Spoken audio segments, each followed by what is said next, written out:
Hello, good evening बच्चों। Last time हमने start किया था topic electric field lines. Electric field lines में हमने क्या डिस्कस किया था लास्ट टाइम? इसकी डेफिनेशन और अलग अलग सोर्स चार्ज थे अपने पास, लाइक चार्जेस, आइसोलेटेड चार्जेस, उनसे हमने क्या रीड्रॉ करी थी? Electric field lines. उसको हम एक बार रिवाइज कर लेते हैं। इलेक्ट्रिक फील्ड लाइंस क्या होती है कि जो हमारे पास यूनिट पॉजिटिव चार्ज है, जो मूव करते हुए जो पाथ ले रहा है, उसी पाथ को हमने क्या नेम दिया था बेटा? Electric field lines. Clear up to here? तो आज हम स्टार्ट करेंगे इलेक्ट्रिक फील्ड लाइंस की तो प्रॉपर्टीज डिस्कस करने जा रहे हैं, और हम डिस्कस करेंगे कि यूनिफॉर्म इलेक्ट्रिक फील्ड क्या होता है और एक नॉन यूनिफॉर्म इलेक्ट्रिक फील्ड क्या होता है। तो हम उसी को लेके चलते हैं। सबसे पहले टू लाइंस में इसको डिफाइन करते हैं हम यूनिफॉर्म इलेक्ट्रिक फील्ड को, फिर हम डिफाइन करते हैं non uniform electric field. Name से सजेशन हो रहा है। यूनिफॉर्म का मीनिंग क्या होता है? सेम। नॉन यूनिफॉर्म जो सेम ना हो। नेम से क्लियर हो गया यहाँ से आपको? यूनिफॉर्म इलेक्ट्रिक फील्ड, जहाँ पे हर पॉइंट पे इलेक्ट्रिक फील्ड सेम होगा उसे आप बोलेंगे यूनिफॉर्म इलेक्ट्रिक फील्ड। जहाँ पे हर पॉइंट पे इलेक्ट्रिक फील्ड क्या होगा? डिफरेंट, उसे क्या बोलेंगे? Non uniform electric field. जैसे ये मैंने मान लो ये प्लेट है, इस पे कितना चार्ज है? पॉजिटिव। इस प्लेट पे कितना चार्ज है? नेगेटिव। क्लियर? तो ये जो लाइंस मैंने बनाई, लाइंस की मैंने आपको लास्ट टाइम बताया था डायरेक्शन होती है इलेक्ट्रिक फील्ड लाइंस की from positive to negative, from positive to negative. तो हमने क्या किया? ये इक्वल और पैरेलल लाइंस बनाई है। इक्वल दूरी पे हमने ये पैरेलल लाइंस बनाई है। तो इस रीजन पे हर पॉइंट पे क्या होगा? इलेक्ट्रिक फील्ड सेम, डायरेक्शन भी क्या होगी? सेम। इसे हम क्या बोलेंगे? Uniform electric field. Non uniform electric field वो फील्ड होता है जहाँ पे इलेक्ट्रिक फील्ड सेम नहीं होता है। ठीक है? जहाँ पे इलेक्ट्रिक फील्ड सेम ना हो। फॉर एग्जाम्पल, जैसे हमने एक आइसोलेटेड यहाँ पे एक सोर्स चार्ज लिया, इसकी वजह से मैंने ये क्या रीड्रॉ करी थी? Electric field lines. तो देखो यहाँ पे इलेक्ट्रिक फील्ड क्या था? स्ट्रॉन्ग। यहाँ पे इलेक्ट्रिक फील्ड क्या है हमारे पास? कम स्ट्रॉन्ग है। तो इसको क्या बोलेंगे हम? Non uniform electric field. ऐसा रीजन जाके हर पॉइंट पे इलेक्ट्रिक फील्ड का मैग्नीट्यूड और इलेक्ट्रिक फील्ड की डायरेक्शन सेम ना हो, तो उस फील्ड को हम बोलेंगे नॉन यूनिफॉर्म इलेक्ट्रिक फील्ड। ऐसा रीजन जिसके एवरी पॉइंट पे, हर पॉइंट पे इलेक्ट्रिक फील्ड की डायरेक्शन और मैग्नीट्यूड सेम हो, दैट इज नोन एज आपका यूनिफॉर्म इलेक्ट्रिक फील्ड। तो ये डिफरेंस होता है बच्चे इलेक्ट्रिक फील्ड के बीच में और नॉन यूनिफॉर्म इलेक्ट्रिक फील्ड्स के बीच में। तो इसी टॉपिक को फर्दर हम डिस्कस करते हुए we are going to discuss properties of electric field lines. भाई इलेक्ट्रिक फील्ड लाइंस की प्रॉपर्टीज क्या होती है? सबसे फर्स्ट प्रॉपर्टी मैंने क्या लिखी? Electric field lines start from positive. ये कहाँ से स्टार्ट होती है? पॉजिटिव की। और कहाँ पे एंड होती है? नेगेटिव पे। And on negative. अभी हमने बनाई प्लस से माइनस। ये किसकी डायरेक्शन होती है बेटा?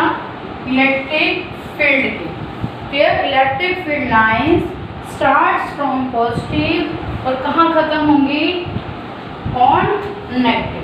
This is the direction of electric field lines. इसकी सेकेंड प्रॉपर्टी होती है, जैसे हमने डेफिनेशन में लिखा था क्या? कि ये हमारे पास रियल लाइंस नहीं होती, ये आपकी कैसी लाइंस होती है, इमेजिनरी। एक कैसी लाइंस होती है बेटा, इमेजिनरी। तो इलेक्ट्रिक फील्ड लाइंस की आपकी सेकंड प्रॉपर्टी है, these are imaginary lines. Second property, these are imaginary lines. ठीक है, इमेजिनरी मीन्स जैसे जैसे अपना यूनिट पॉजिटिव चार्ज अपना पाथ लेगा वैसे वैसे हम उस पर ड्रॉ करते जाएंगे, उसी लाइन को हमें क्या नाम दे देंगे, इमेजिनरी लाइन को इलेक्ट्रिक फील्ड लाइन। और इन्हीं की ये क्या बन गया, प्रॉपर्टी। थर्ड प्रॉपर्टी क्या होती है, अगर हम किसी भी इलेक्ट्रिक फील्ड लाइन पे क्या ड्रॉ करते हैं, टेंजेंट, तो वो क्या देता है, उस पॉइंट की direction. The tangent at any point gives direction of electric field at that point। ये सब चीजें हमने लास्ट टाइम में डिस्कस कर चुके हैं, उसी को हमने क्या कर दिया, प्रॉपर्टीज की फॉर्म में लिख दिया कि क्या ये इमेजिनरी लाइंस होती है। अगर इसके किसी भी पॉइंट पे हम क्या रीड्रॉ करते हैं, टेंजेंट, तो क्या हमारे पास मिलता है उस पॉइंट से, उस पॉइंट पे हमें मिलता है इलेक्ट्रिक फील्ड की डायरेक्शन। तो these 3 points are properties of electric field lines. Now fourth point is, fourth point, two electric field line never cross या intersect each other। क्या मीनिंग है कि दो इलेक्ट्रिक फील्ड लाइंस कभी भी अपने इंटरसेक्ट नहीं करेंगे एक दूसरे को। कहने का मीनिंग है, जैसे मान लो ये दो इलेक्ट्रिक फील्ड लाइंस है, क्लियर, तो ये इंटरसेक्ट नहीं करेंगी। दो इलेक्ट्रिक फील्ड लाइंस एक दूसरे को काट नहीं सकती। क्यों नहीं कर सकती, क्या रीज़न होता है। अब ये जो पॉइंट है, इस पॉइंट पे देखो टेंजेंट ड्रॉ किया, इस पॉइंट पे मैंने क्या ड्रॉ किया, ये टेंजेंट। क्या कभी भी एक पॉइंट की दो डायरेक्शन पॉसिबल है, नो। अगर किसी पॉइंट की दो डायरेक्शन पॉसिबल नहीं है तो दो इलेक्ट्रिक फील्ड लाइन एक दूसरे को इंटरसेक्ट या क्रॉस नहीं कर सकते। This is the most important question, why two electric field lines never cross each other, because at a point two tangents are not possible, that's why two electric field lines never intersect each other. This is the fourth property of the electric field lines.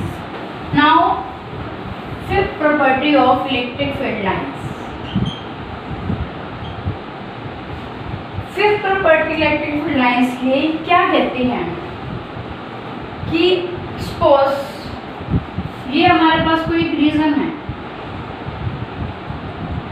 ठीक है, यहाँ से अपनी क्या पास हो रही है, ये इलेक्ट्रिक फील्ड लाइंस पास हो रही है, क्लियर है। और यहाँ पे मैंने एक और ये रीजन ले लिया। अब देखो इस रीजन में से जो ये इलेक्ट्रिक फील्ड लाइंस है वो काफी क्या है, क्लोज है। आप ऐसे करो, ये ऐसे समझ लो जैसे ये दो रीजन्स ले लिए मैंने, एक रीजन ये ले लिया, इससे और क्लियर हो जाएगा आपको, ठीक है।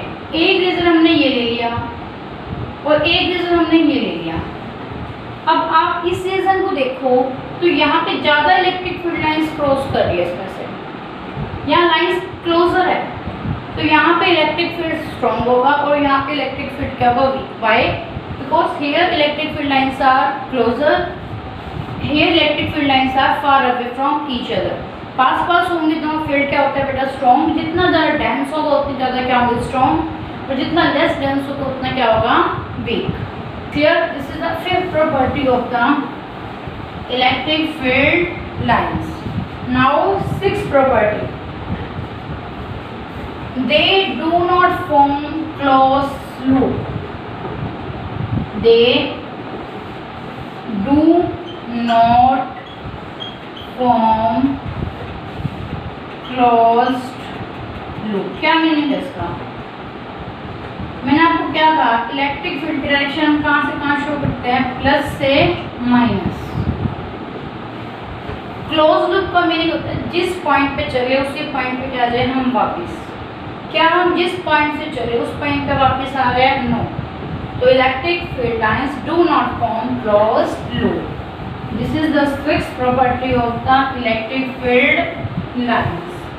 And now we are discussing seventh property. जो इलेक्ट्रिक फील्ड लाइंस होती है वो परपेंडिकुलर होती है सरफेस के. जैसे मान लो ये आपके पास स्फीयर है, इसमें से जो इलेक्ट्रिक फील्ड लाइंस पास होगी वो कैसे पास होगी? Perpendicular to the surface. जो लाइंस इसको ऐसे क्रॉस करती हुई जाएंगी वो हमारे पास क्या होगी? Electric field lines. तो इलेक्ट्रिक फील्ड लाइंस क्या होती है? Always perpendicular to the surface of the sphere. इस प्रॉपर्टी को तुम आगे चैप्टर में और डिटेल में डिस्कस करोगे, तब आपको ये पॉइंट अच्छे से और क्लियर हो जाएगा. क्लियर? उसके बाद हमारे पास 8 पॉइंट. 8 पॉइंट में आप ये कह सकते हैं कि इलेक्ट्रिक फील्ड लाइंस किस में से पास नहीं हो सकती? कंडक्टर में से. Electric field lines can not pass through conductor. Conductor के अंदर इलेक्ट्रिक फील्ड आपका क्या होता है? जीरो. जैसे हमारे पास कार है, जब मान लो बिजली कड़क रही है तो कहाँ सेफ होता है? अपने ये क्वेश्चन बहुत बार सुना होगा. ट्री के नीचे खड़ा होना या एक कार के अंदर सिट होना, बैठना. तो कार के अंदर बैठना स्ट्रॉन्ग होता है. ठीक है? क्यों? क्योंकि कंडक्टर के अंदर से इलेक्ट्रिक फील्ड लाइन पास नहीं हो सकती. तो electric field line, this is the property of the electric field line. Electric field lines can not pass through conductor. ऐसी बहुत सी प्रॉपर्टी है. हम एक और प्रॉपर्टी डिस्कस करते हैं. Electric field lines pass through dielectrics. Dielectrics क्या होते हैं? आप यूँ समझ लीजिए इंसुलेटर. जो बहुत ज़्यादा इंसुलेटर होते हैं उसे हम क्या बोलते हैं? डाइइलेक्ट्रिक्स. तो इलेक्ट्रिक फील्ड लाइन डाइइलेक्ट्रिक में से पास कर सकती है. इलेक्ट्रिक फील्ड लाइंस आपकी कंडक्टर में से पास नहीं कर सकती. तो these all are the properties of the electric field lines. Last time हमने इलेक्ट्रिक फील्ड क्या होता है, उसकी डेफिनेशंस क्या होती है, और इलेक्ट्रिक फील्ड लाइंस अलग अलग चार्जेस के लिए हम कैसे रीड्रॉ करते हैं वो हमने सीख लिया था. फिर आज हमने डिस्कस किया इन्हीं इलेक्ट्रिक फील्ड लाइंस की प्रॉपर्टीज़ को लेके. आज हम इतना ही डिस्कस करेंगे. नेक्स्ट टॉपिक लेके हम बहुत जल्द मिलेंगे. Okay, have a nice day. Good bye.